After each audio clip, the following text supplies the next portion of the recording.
Bonjour, le GBP USD et l'euro USD en vision journalière.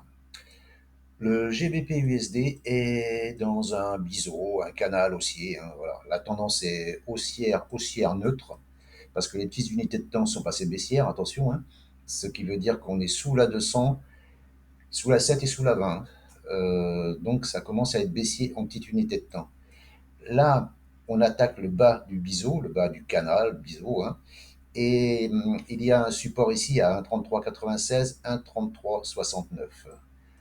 1,3369. Ici, hein, résistance, résistance, résistance, support, support, support. Voilà, si on casse ce support à 1,3369, la probabilité de rejoindre les 1,3474, 1,3139 sont engagées. Attention, parce que ça fait quand même une petite chute de 100, ouais, 100, 200 pips, hein, 200 pips, hein. Donc voilà. Et s'il casse ce niveau-là, des 1,31, 39 là, et ben la probabilité de rejoindre la SMA 200 là qui monte là, voilà, ça ferait une chute de 350 pips, hein. Alors donc méfiance, méfiance. Je pense que là, il faudra recommencer à chercher des achats si le prix reste au-dessus de la 200. Il peut travailler la 200, passer un peu en dessous, et s'il repart, on peut repasser à l'achat. Mais bon, il y a une divergence baissière MACD, hein. Donc là, le niveau à surveiller pour moi aujourd'hui ou dans les jours à venir, c'est 1,3396, 1,3369. Si cassure, il y a 180, 200 pips de dégueulade. Ça, ce n'est que mon avis. Voilà. Et donc, l'euro USD, c'est un peu la copie conforme, hein. L'euro USD, il est là. Hop, l'euro USD, ben, je vous l'avais posté déjà. Je crois que c'était en version courte, hein, en short.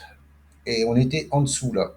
Donc je disais méfiance, si on pète ce support des 1,1575, 1,1630, là, la probabilité de rejoindre la zone d'or, là, la zone d'or, les 1,1426, 1,1383, elle est engagée. Eh bien non, il a répété ces petites obliques là que j'avais tracées là, tracé avec les mèches, chose que j'aime pas, mais bon, enfin si, voilà, il y a les corps, et il est repassé au-dessus. Et la EMA7 est repassée au-dessus de la 20. Donc là, la tendance, elle est passée haussière. Haussière parce que la 7 est au-dessus de la 20 et on est au-dessus de la 200. Donc là, bah, ça repasse haussier, hein. Mais là, il n'est pas arrivé à monter et à péter les 1,1829, là, le dernier plus haut ici, là.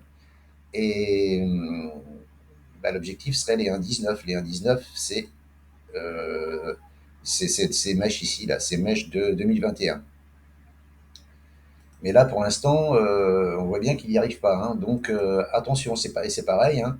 Il y a un espèce de biseau là, avec un point bas ici, point bas ici, point bas ici, point bas ici, point haut, point haut.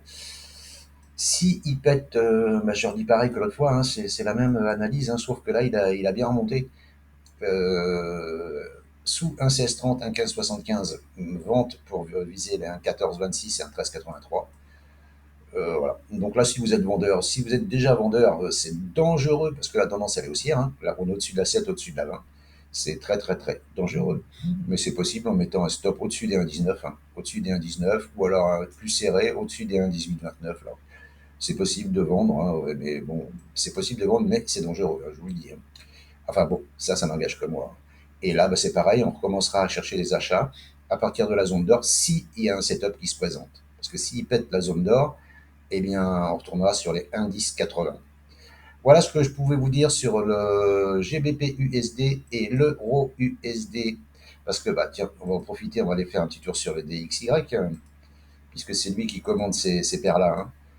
Euh, Là, lui, il est en tendance baissière, ça, il n'y a rien à dire. Les petites unités commencent à être haussières, 15 et 30, ça commence à être haussier, attention. La 7, là, elle est au-dessus de la 20, et là, ça rebondit apparemment. Il avait pété ce support ici. Moi, je m'attendais à ce qu'il revienne sur les 96,68, voire le FVG ici. Ah ben, il l'a déjà fait, le FVG. Mais revenir ici sur le 96,68 pour rebondir. Alors, il n'est pas venu. Il peut encore le faire, hein, bien entendu. Mais s'il repasse au-dessus de cette résistance maintenant, donc, on pourra viser les 98,50, 98,51 ici, là. puis les 99. Et s'il casse ce canal que j'ai tracé, parce que j'ai pris un point bas ici, un point bas ici, donc j'ai pris après le point haut qui est entre les deux plus bas, voilà, et ça me trace un canal, hein, voilà, hop, ici, vous voyez. Et bien, on pourrait revenir sur le haut, enfin pour concrétiser ce canal qui n'existe pas encore puisqu'il n'y a pas de point de contact en haut, hein. Normalement c'est 3. Donc là, et là s'il casse ce canal, les 99,42 là, la probabilité de remonter sur les 100,53 puis les 101,77, 101,97, elle est engagée. Voilà, donc voilà ce que je pouvais vous dire sur GBP USD, Euro USD et le DXY. Je vous remercie de m'avoir écouté, je vous souhaite une bonne journée et je vous dis à bientôt. N'hésitez pas à commenter, partager, liker et abonnez-vous. Ciao, ciao!